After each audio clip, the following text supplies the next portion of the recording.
Hey everyone, welcome back. Ready to dive deep into a topic that can honestly transform the way you lead and even live? I'm excited for this one. It's all about empathy. And I know, it might sound like just another buzzword, but trust me. Oh yeah, this is way more than just a feel-good concept. We're going beyond the surface here. Exactly. We're going to break down how empathy can make you a more effective, inspiring leader. And we've got some really awesome research and insights to guide us. Okay, so let's set the scene a little. Maybe you're stepping into a brand new leadership role or... Maybe you've been leading for a while, but, things just aren't clicking the way you'd hoped. Right. Or hey, maybe you just want to become a more empathetic person in general. No matter where you're at, I think everyone can benefit from understanding the power of empathy. Absolutely. And that's what we're here for, to equip you with the tools and the understanding to really harness that power. Perfect. So for this deep dive, we're focusing on 5 key strategies for cultivating empathy as a leader. We've pulled these from some of the best career development resources out there, and I'm really excited to unpack them with you. Yeah, it's going to be good. All right, so first up, active listening. I feel like we hear this one all the time, but it's easy to just sort of nod along and wait for your turn to speak. Oh, yeah, Uh, I've definitely been guilty of that. But true active listening, it's a whole other level of engagement.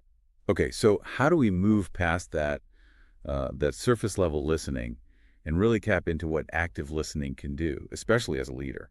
Well, I think the key is remembering that your team, they have so much valuable knowledge and insight.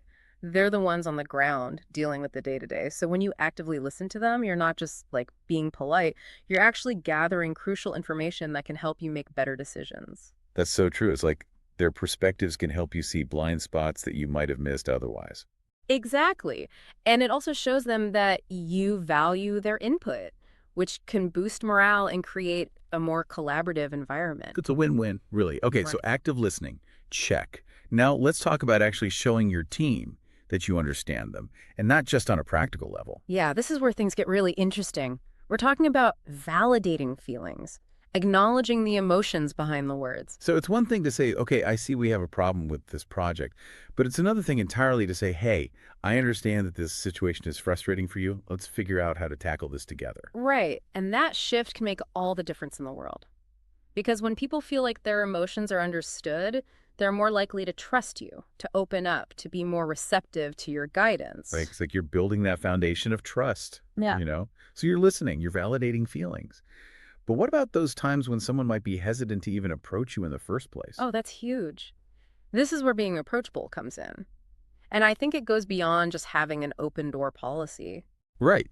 Because you can have an open door, but if people are scared to walk through it, what's the point? Exactly. It's about cultivating a culture where people feel safe to speak up, to share their ideas and concerns without fear of judgment or repercussions. Think about it.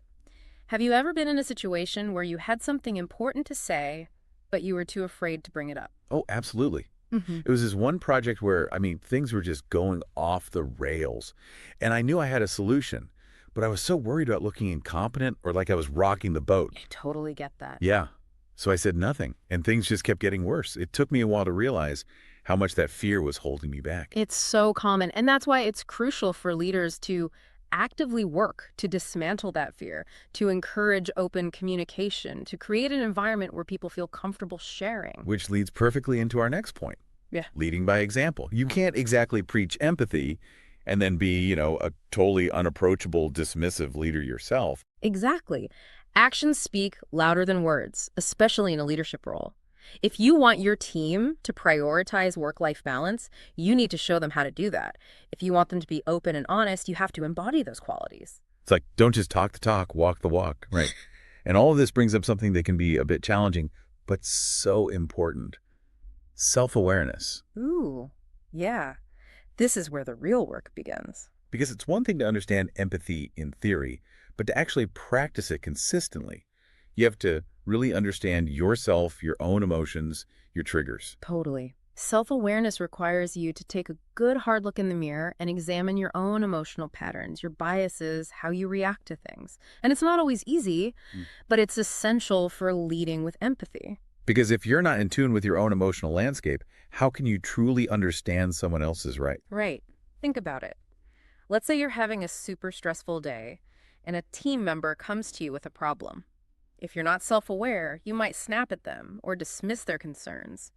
But if you have that self-awareness, you can take a breath, manage your own frustration, and address the issue constructively. So to recap, our 5 power-ups for leading with empathy are active listening, showing understanding, being approachable, leading by example, and practicing self-awareness. It's a powerful toolkit. And here's something to think about. How might consciously practicing empathy not only make you a better leader, but also enhance your relationships and your well-being overall? I love that because empathy isn't just a leadership skill, it's a life skill. Absolutely.